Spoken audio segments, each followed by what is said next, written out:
Boa noite aos brasileiros e aos portugueses. Aqui no Brasil, nós estamos virando, digamos assim, nós estamos quase evaporando, porque dizer que nós estamos com 40 graus aqui é pouco, eu acho que nós já chegamos a uma temperatura aqui de quase 50 graus, não é exagero. Mas nessa temperatura de um verão fora de época, nós começamos o nosso Desconversas de hoje trazendo o tema do papel da educação na não violência contra as mulheres, que foi a eliminação da violência contra as mulheres foi o tema que nós escolhemos para estar abordando agora durante o mês de novembro. A doutora Silvia entrou 2 vezes aqui, né? Porque ela quer garantir a participação dela. Isso é o que dá fazer o programa ao vivo, né? Nós entramos sempre com essas situações de teste. Mas, enfim, na semana passada, a Rosilene Andrade, que é a chefe de políticas públicas de Santarém, trouxe junto com a Marta Mota, que é a chefe de desenvolvimento econômico de Portugal, a proposta de um projeto que elas estão desenvolvendo para apoiar as mulheres vítimas de violência doméstica. E a Rosilene trouxe um ponto que eu considerei muito importante, que é a questão da educação. E o que é fantástico no processo que elas estão desenvolvendo é que essa educação, ela começa nas escolas, mas ela também hoje atinge ambientes onde existem, por exemplo, a presença predominantemente masculina. E por que isso é um ponto importante? Porque se nós pararmos para avaliar esses contextos, não basta somente a criança começar a ter conceitos de humanização, que seria a forma mais adequada de educar as crianças, né? Educar para humanizar. Até quando eu estava conversando com um grupo de pessoas sobre a questão da sororidade, eu comentei que se nós tivéssemos mais humanidade, todas as outras ADs seriam desnecessárias, né? Não seria necessário falarmos de irmandade, de sororidade, de fraternidade, porque a única AD que seria relevante seríamos olhar para todos como humanidade, né? Então, eu acredito muito nesse contexto da educação como fator de humanização.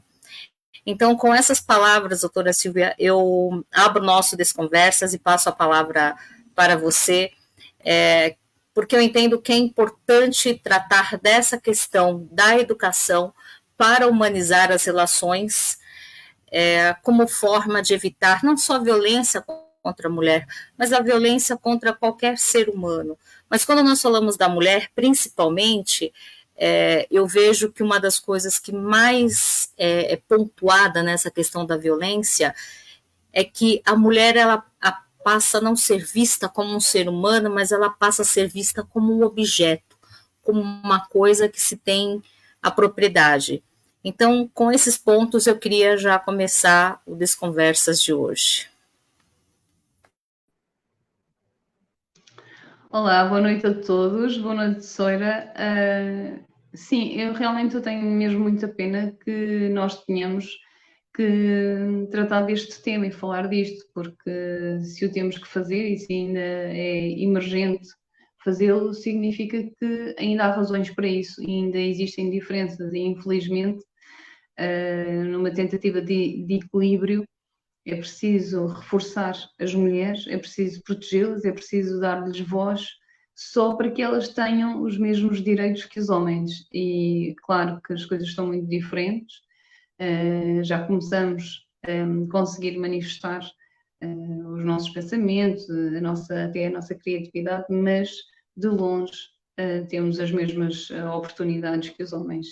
E quando eu estava a pensar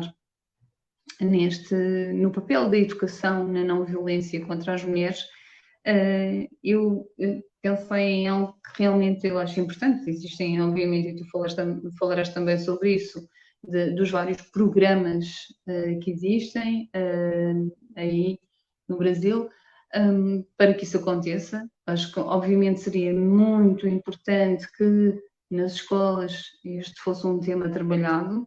E acredito que se houvesse uma disciplina como a psicologia, desde muito cedo, já falamos sobre isto noutros programas, que muitas coisas seriam evitadas, porque é importante que as crianças possam expressar os seus sentimentos e principalmente que lhes saibam atribuir o significado. Nós consigamos perceber porque uma criança é agressiva, porque que outra criança é acanhada, porque é que uma criança é exibicionista, porque é que algumas crianças têm determinados comportamentos e isto pode vir de razões distintas e se nós lhes conseguirmos explicar porque é que elas agem desta forma, não só a elas próprias, mas também aos seus pares, talvez a reação de todos seja um pouco diferente e sejamos todos também um pouco mais tolerantes quando percebemos que normalmente nós pomos para fora aquilo que temos dentro de nós. À parte disto, pensei também em algo que considero muito importante e que venho a falar desde há muito e que gostaria mesmo que fosse levado em conta, que tem a ver sobretudo com a educação nos homens, ou seja, nos rapazes, nos meninos, porque me parece que infelizmente as diferenças de educação são perpetradas, obviamente também por homens, mas sobretudo pelas mães. São as mulheres que acabam por diferenciar, fazer essa diferença, um papel machista, quando com alguma ligeireza atribuem uma responsabilidade às raparigas que não atribuem aos rapazes, que exigem uma maturidade às raparigas que não exigem aos rapazes e que imperativamente acabam por ser elas as primeiras a fazer essa diferenciação e a atribuir poderes aos rapazes que são superiores àqueles que as raparigas eventualmente deveriam ter. E isto preocupa-me bastante, porque são as mulheres como educadoras, claro que hoje cada vez mais com a colaboração dos pais, os homens estão cada vez mais investidos na educação dos seus filhos, mas ainda continua a ser a mãe a principal educadora da maior parte das crianças. Obviamente que não de todas, mas da maior parte das crianças. E se nós pensarmos assim, então percebemos que se existem agressores, sobretudo homens, porque estas são as estatísticas, não somos nós que queremos minimizar as situações ou aumentar outras situações, são estas as estatísticas que nós temos e que se efetivamente os agressores são na sua maioria homens, então isto faz-nos pensar e muito de onde é que vem essa agressividade e que educação é que estes homens tiveram, que valores é que lhes foram passados, não é? Que informação é que lhes foi dada, que gestão de emoções, de que maneira é que os sentimentos foram trabalhados e onde é que estavam estes educadores, nomeadamente qual foi o papel da sua mãe, que é o papel da mulher, que imagem, que modelo é que ela própria passou ao seu filho homem para que ele ache que pode realmente ser agressivo ou ofensivo para com outra mulher. Qual é a imagem que este homem tem, que lhe foi passada? E isto é mesmo preocupante e faz-nos, acho que seria importante nós pensarmos sobre isso. Soeira.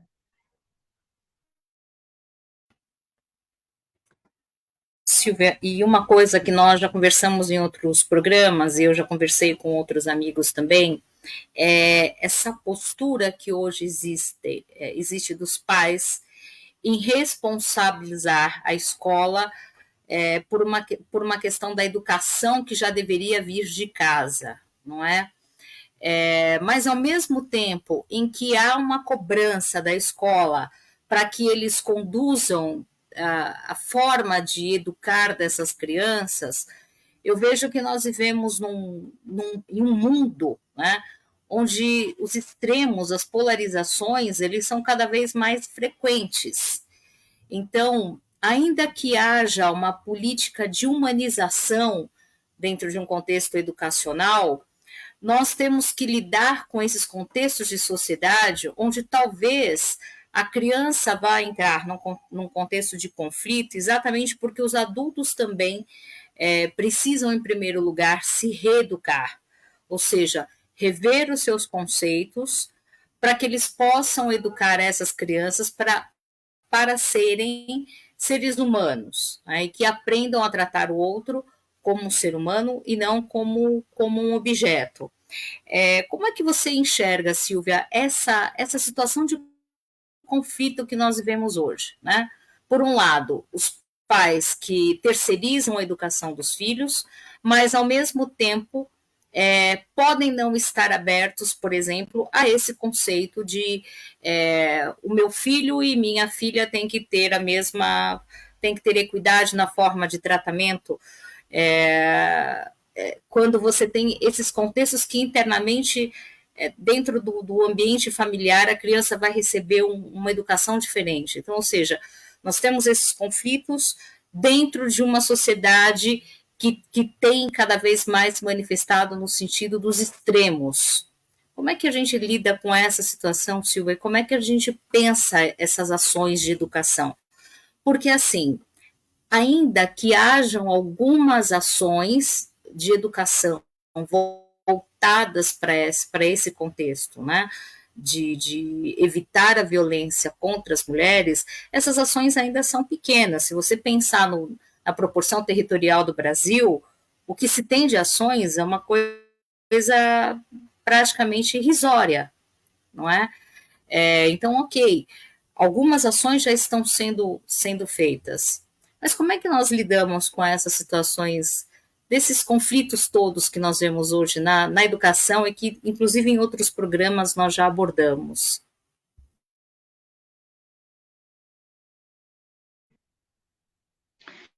Eu acho que todos os programas são importantes e todas as iniciativas serão sempre importantes. Nós falamos até inclusivamente da importância de fazermos relevância, até o programa que nós fizemos relativamente aos dias de, não é?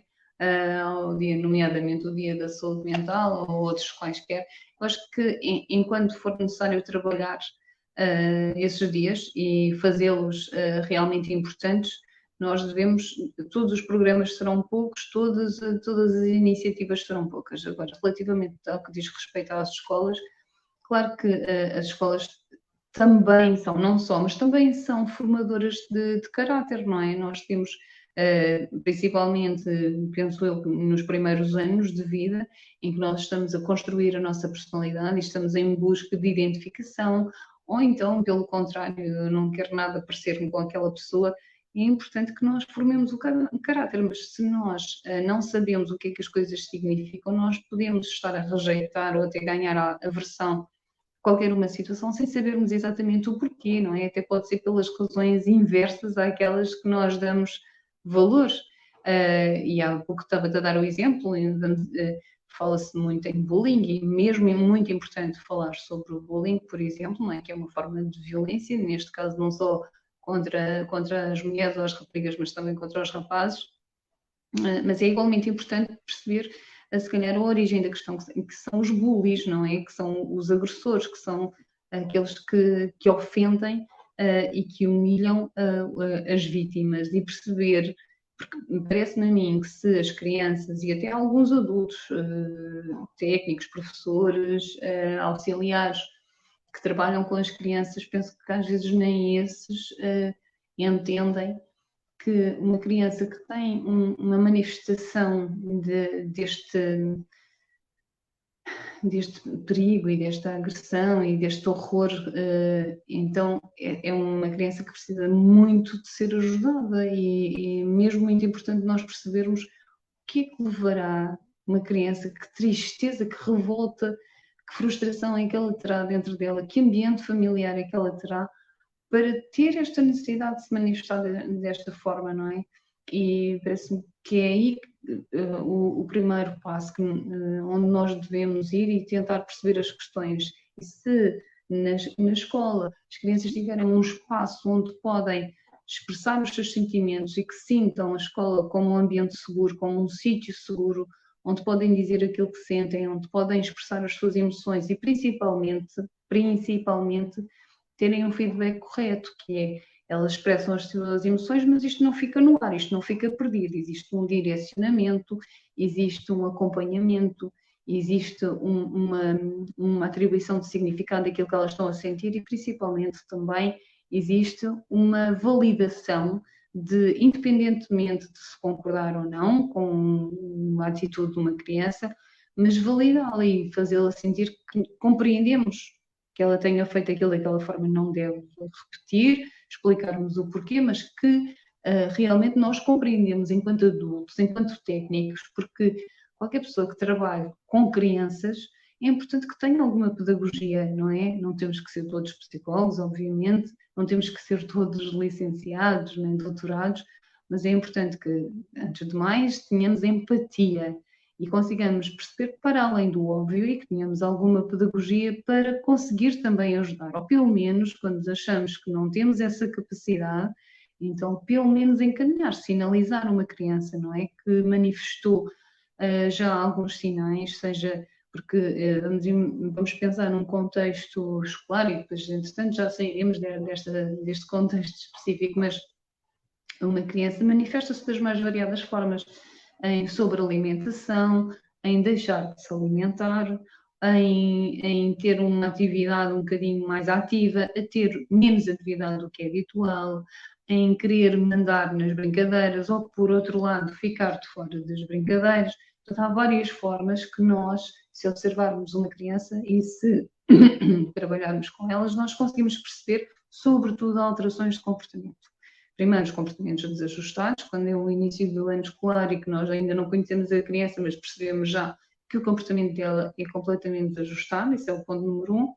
Quando o seu comportamento não conseguimos enquadrá-lo num comportamento desajustado, mas que ao conhecermos a criança percebemos que aquele não é o seu comportamento habitual, que até pode ser aparentemente muito ajustado, mas que é uma coisa que passou do 8 ao 80, por exemplo, temos que tentar perceber o porquê. E isto vem de base, não é? Quando nós falamos do papel, da importância do papel da educação na violência contra as mulheres, é importante para já as pessoas se conhecerem e darem importância ao ser humano, não só à mulher, como tu disseste muito bem, e só o estamos a fazer porque infelizmente as mulheres continuam a ser muito mais vítimas do que os homens, só mesmo por isso, mas o importante é, ponto número um, e vou reforçar isto milhões de vezes, como já o fiz, nós nos conhecermos. E quando é que nós devemos começar a conhecermos? Desde cedo, não é? Começarmos a percebermos porque é que reagimos daquela forma, porque é que ficamos tristes com aquela situação, porque é que me exaltei quando não deveria exaltar, porque é que respondi mal à minha mãe e ao meu pai, porque é que tive necessidade de agredir o meu irmão, porque é que um sem número de coisas que, se forem tratadas e trabalhadas logo desde cedo, são obviamente evitadas, não é? Infelizmente, e não desculpando em nada os agressores, e os agressores obviamente podem ser homens ou mulheres, é importante perceber o que é que está por detrás. Eu quero acreditar que alguém que é feliz não faz infeliz os outros, não é? Alguém que tem a sua vida resolvida e que é saudável mentalmente, com certeza que não será um agressor. Então, se nós temos pelo menos estas premissas, deveríamos ir por aí. E a escola, obviamente, que tem um papel importante. Nós não podemos colocar a carga toda na escola, mas também não podemos retirar a carga toda na escola, até porque as crianças passam lá muito tempo. Seira. Silvia, dessa tua fala, eu lembrei de um caso, que é a história da Valentina, aí de Portugal, que teve uma grande repercussão, de uma menina que foi assassinada pelo pai, com o apoio, digamos assim, da madrasta. E eu lendo a matéria na ocasião, eu fiquei tão surpresa com aquilo.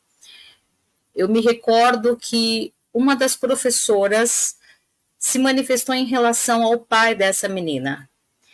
E ela se colocou nessa situação de se sentir, de certa forma, culpada, porque ela tinha percebido sinais de que o pai da Valentina sofria algum tipo de violência, mas ela não se preocupou muito com essa questão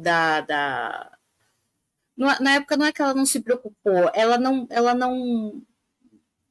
viu uma alternativa de como conduzir a coisa de forma diferente dentro daquele contexto familiar. E aí ela disse, né, que talvez ela tivesse, de alguma forma, intervindo naquela história, ele poderia ter tido um desfecho diferente na vida, né, a ponto de não se tornar alguém tão violento a ponto de assassinar a filha por excesso de espancamento, né? Enfim. Então, essa questão dos educadores, ela é de extrema relevância, e você colocou um ponto que eu achei extremamente importante, Silvia, que é esse ambiente de segurança que a criança tem que ter na escola, né? Então, o papel dos educadores acaba sendo bastante sério dentro desse processo de não violência contra as mulheres. Mas eu ainda fico um pouco, Silvia, pensando nesse contexto daquilo que a criança recebe na escola e que ela começa a identificar como realidade e daquilo que ela tem recebido na casa dela. Como é que você entende, Silvia, que deveria ser esse processo de educação para os adultos, esse processo de conscientização?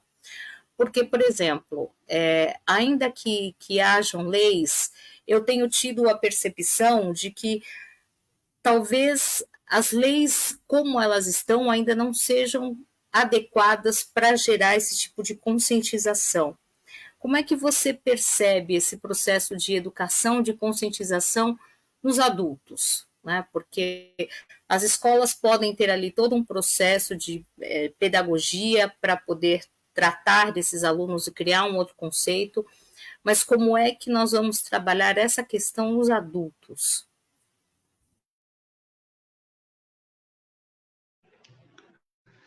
Bom, olha, aquilo que eu vou dizer até pode ser um bocadinho polémico, mas me parece-me que pondo de parte esta questão, não é, de vermos andar para trás e começarmos logo pelas crianças e pela educação das crianças, quando falamos na educação dos adultos, naqueles que já deveriam ter sido educados e não foram, já deveriam ter sido trabalhados e acompanhados e não foram. Então, aquilo que se tem visto, e daí aquilo que eu considero poder ser polémico, é que aquilo que se tem visto é que as pessoas só quando são de alguma forma penalizadas por um comportamento errado, não é? Ou com uma consequência penalizadora para alguém, só quando elas próprias têm uma consequência sobre essas suas atitudes é que realmente conseguem alterar o seu comportamento, principalmente quando estamos a falar de comportamentos enraizados, não é? E nós vemos, por exemplo, claro que teríamos que mudar muitas coisas, não é? Porque isto não é só, eu vou falar numa fatiazinha do bolo, não estamos a falar do bolo inteiro, mas, por exemplo, nos Países Baixos, na antiga Holanda, os pais são multados quando os filhos faltam à escola, não é? Existe efetivamente uma multa, não podem pura e simplesmente justificar, tem que haver uma justificação médica, um atestado médico, porque é a única justificação para uma criança, por exemplo, faltar à escola. Não há outra, não há mesmo mais nenhuma razão que permita uma criança não acompanhar. E, por exemplo, em Portugal isso não acontece, para além de haver um número de faltas possíveis injustificado, não é? Que é aquelas que não cabem em lado nenhum, que a criança só não foi porque não foi e que não se sabe muito bem porque é que isso aconteceu. Depois há um sem número de faltas justificadas que podem ser justificadas pelos próprios pais ou que podem ter uma justificação qualquer, não é? Aquilo que nos passar pela cabeça. Isto para dizer que, obviamente, que se nós formos fazer uma comparação do número de faltas de uma criança em idade escolar portuguesa e de uma criança em idade escolar dos Países Baixos, não tem nada a ver, não é? Isso não tem a ver necessariamente com as pessoas dos Países Baixos serem mais responsáveis ou serem mais preocupadas com a educação, mas também me parece que existe toda uma cultura à volta disso e que existe efetivamente um mecanismo que tem a ver com esta penalização, com estas multas e que faz obrigatoriamente isso nem sequer seja uma questão, não é? Isso não seja realmente uma possibilidade. E, portanto, vai-se engrenando, ou seja, vai-se alimentando uma cultura, uma forma de as pessoas irem por aquele carreirinho, irem por um caminho que efetivamente é aquele que é o melhor. Se tu permites, desculpa a expressão, é uma expressão portuguesa, permites abébios, se tu permites alternativas, se tu permites que nem sempre as regras possam ser cumpridas, obviamente que vão haver muitas fissuras. Isto para dizer que, efetivamente, quando nós percebemos que existem algumas lacunas em termos de educacionais, em termos do acompanhamento dos pais aos filhos, em termos da responsabilidade de, por exemplo, assinar os testes, de dar resposta a um recado na caderneta, o que quer que seja, em que se percebe que os pais são negligentes, obviamente que deveria haver uma responsabilização, deveria haver uma consequência, porque isto depois reflete, obviamente, na educação. E mais do que uma consequência, seria importante perceber o que é que se está a passar com aquela família, se é uma situação temporária, se é uma situação efetiva, se aquela família precisa de ajuda, não é? Não estamos aqui para castigar ninguém, mas estamos aqui para tentar entender se este tipo de comportamentos é feito com leviandade, não é? Porque só falta porque sim, porque não lhe apeteceu levantar para ir pôr a criança, por exemplo, ou se efetivamente aquela família está a passar por algumas dificuldades que a impedem de ter um funcionamento normal e aí sim o Estado deveria intervir, não é? Ou seja, é mesmo muito importante que nós tenhamos com participação, que nós tenhamos também a responsabilização, que nós responsabilizemos as pessoas pelas suas próprias atitudes.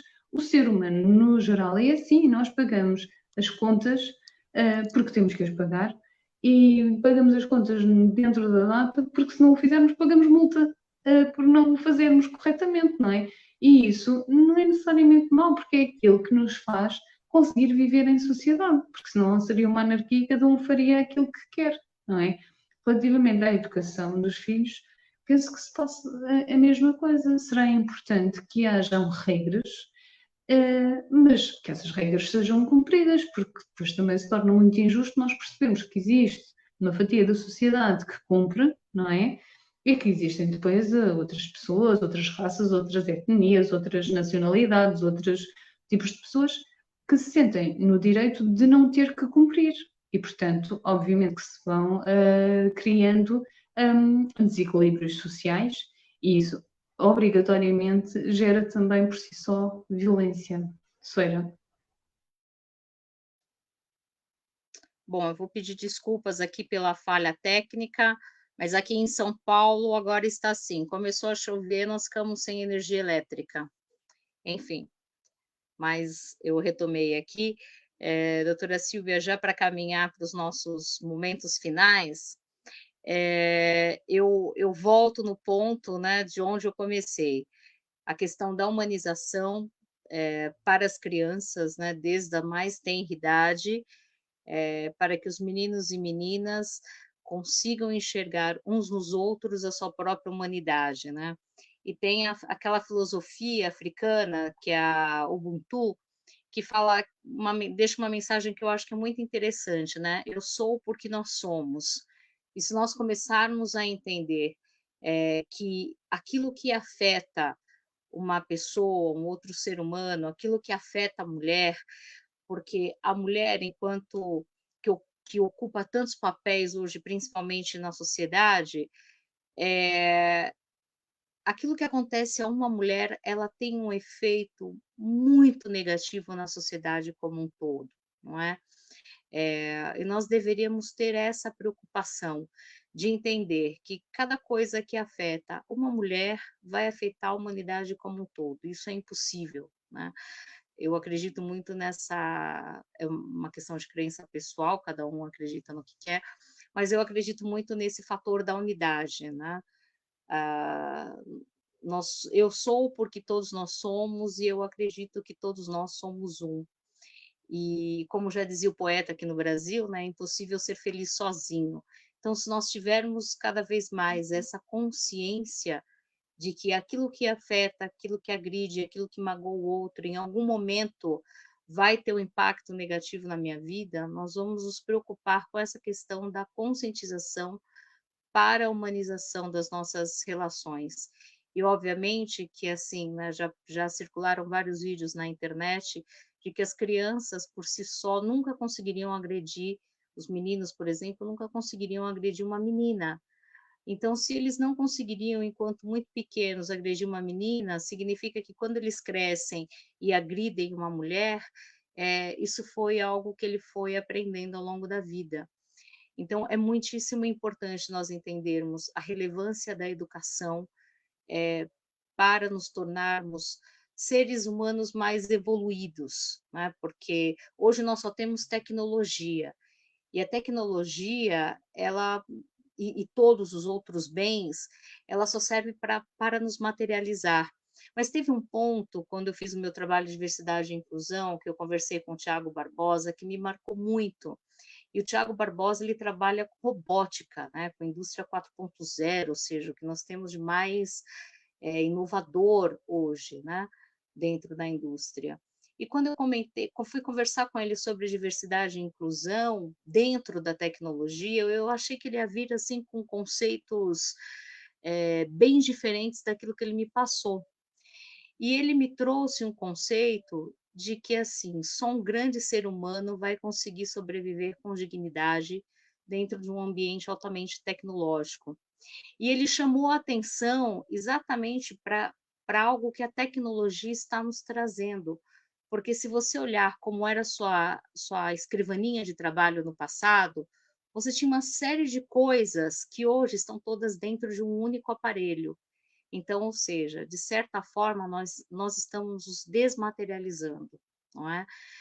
Então, é importante considerar esse conceito da educação para a humanidade, sob pena de nós não nos tornarmos seres humanos mais evoluídos, mas somente seres humanos materializados, e mantendo esses ciclos de agressão e violência contra a mulher e contra qualquer outro ser vivo, né, que habite este planeta. Porque, no fundo, quando você começa a observar a natureza e você olha quão sábia ela é, você não vê um animal agredindo o outro de forma fortuita, não é? Gratuita. Um animal ele só ataca o outro se for para defender o território, para defender a sua cria e para se alimentar. Fora isso, eles vivem em harmonia. Então, nós precisamos rever nossos conceitos, né? Então, com essa minha fala, eu já aproveito aqui para me despedir, porque eu estou com medo de que comece a cair novamente a energia e eu cause mais problemas para a doutora Silvia nessa questão dela ter que continuar falando sozinha, e isso não é agradável.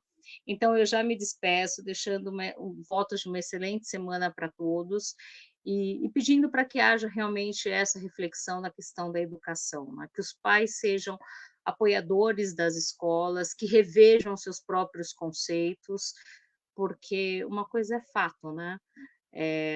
Nenhum de nós vai sair vivo desse mundo. Então, o nosso único e certo destino é a morte.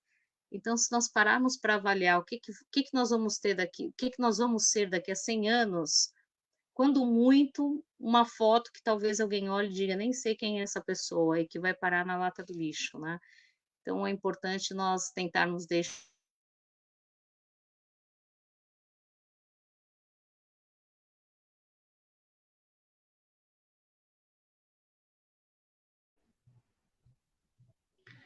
Olha, Seira, deixei de te ouvir, penso que terminaste a tua intervenção. Eu gostaria só também de terminar dizendo que nós vivemos, enquanto humanos, nós vivemos em relação, e quem achar que não precisa dos outros para viver ou para sobreviver está redondamente enganado, porque nós podemos efetivamente continuar a respirar, mas viver é outra coisa, não é? E nós precisamos da validação do outro, precisamos da relação com o outro, porque essa é que nos vai nutrir, essa é que nos vai preencher, essa é que nos vai validar e vai fazer com que valha a pena nós cá andarmos. E, portanto, como tu disseste bem, nós não adianta de nada e nem sequer faz sentido, e é obviamente um sintoma de uma relação completamente tóxica quando uma das partes prejudica a outra, porque se nós vivemos com o outro e no outro, se um de nós está triste, está magoado, isso obviamente que se vai refletir em mim. Se eu pensar, por exemplo, numa relação amorosa, é mesmo difícil de entender como é que numa relação a dois, um elemento do casal faz o outro sofrer, não é? Porque quanto mais feliz o meu parceiro estiver, eu também me vou aproveitar disso, eu também vou tirar proveito disso, eu também serei mais feliz. de modo nenhum, e é uma falsa ideia, uma ideia erradíssima pensar que eu serei mais feliz se o meu companheiro for mais triste, porque eu serei o mais feliz da relação. Isso não funciona desta forma. É a energia de um, o estado, o mood, como se diz agora muito, de um, é que vai alimentar aquilo que o estado do outro também. E, portanto, é isto que nós devemos alimentar, é o bem-estar da pessoa que está perto de nós. Isso não a vai fazer ir embora. Muitas vezes a pessoa que é agressora também é extremamente insegura e, portanto, é isso que a leva a tentar prender quem está consigo, a tentar obrigar quem está consigo a ficar e arranja as formas mais erradas, nomeadamente humilhando-a, manipulando-a, ameaçando-a, agredindo-a, ou seja, fazendo de maneira que ela se sinta tão diminuída que não tenha sequer força para sair dali. Mas não há maneira mais saudável e mais feliz de manter alguém perto de nós do que fazermos de maneira que ela própria não queira sair de perto de nós, porque é tão feliz connosco que não quer ir para mais sítio nenhum. E isso é possível, que todos nós conseguimos fazer isso, mas de qualquer das formas, nem assim, e isto é importante dizer, nem assim nós podemos garantir que alguém queira ficar connosco, porque todos nós temos e devemos ter a possibilidade de sermos livres, não é?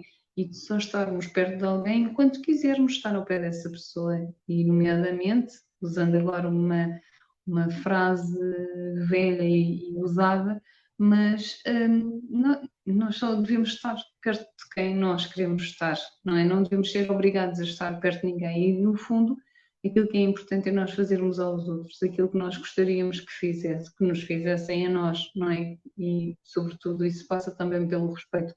Ainda pegando na questão da educação, e só mesmo para terminar, a mim parece-me que a todo momento, não só crianças, adolescentes ou jovens estão com a idade para serem educados, mas todos nós, em qualquer idade, eu continuo a tirar formações na minha área, nós todos os dias continuamos a aprender, nós todos os dias temos a possibilidade de ler um livro, de aprender uma teoria sobre alguma coisa, de aprender alguma informação sobre algo, portanto, a todo momento nós podemos e devemos nos educar, principalmente, e este é sempre o ponto fundamental, se nós sabemos que somos infelizes ou fazemos alguém infeliz à nossa volta, não é?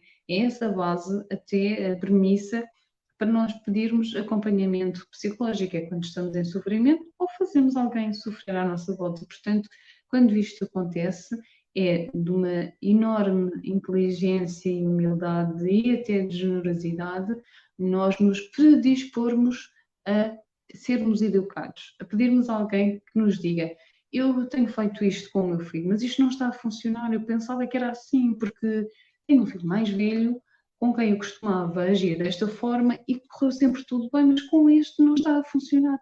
Como é que eu devo fazer? De que maneira, que estratégias é que eu posso utilizar para as coisas correrem bem? E isto acho que é a melhor coisa que nós podemos fazer, não é? Este ato de humildade, de vontade, de empenho e realmente percebermos, como a Soira disse muito bem, que nós estamos isolados no mundo, nós pertencemos uns aos outros e somos elos, não é? Em que nos entrelaçamos e aquilo que nós fazemos aos outros, imperativamente, mais tarde ou mais cedo, vai recair sobre nós. Seria muito importante que todos pensássemos nisso e que fôssemos também mais empáticos uns para com os outros. Com certeza que se nós, por um momento, conseguíssemos pensar sequer no que é que o outro estará a sentir, nós pensaríamos duas vezes antes de o magoar. E pensemos também todos nós, se em algum momento da nossa vida nós fomos, não digo agressores, não digo ofensores, mas se de alguma forma fomos, se calhar, desagradáveis com alguém, se dissemos algumas palavras que pudessem magoar o outro, e se assim foi, e se o reconhecemos, estamos todo o tempo de nos modificarmos e nos melhorarmos. Agradeço a todos que estiveram a acompanhar-nos e foram muito, muito, muito, muito obrigada e até ao próximo programa. Boa noite, Sequeira.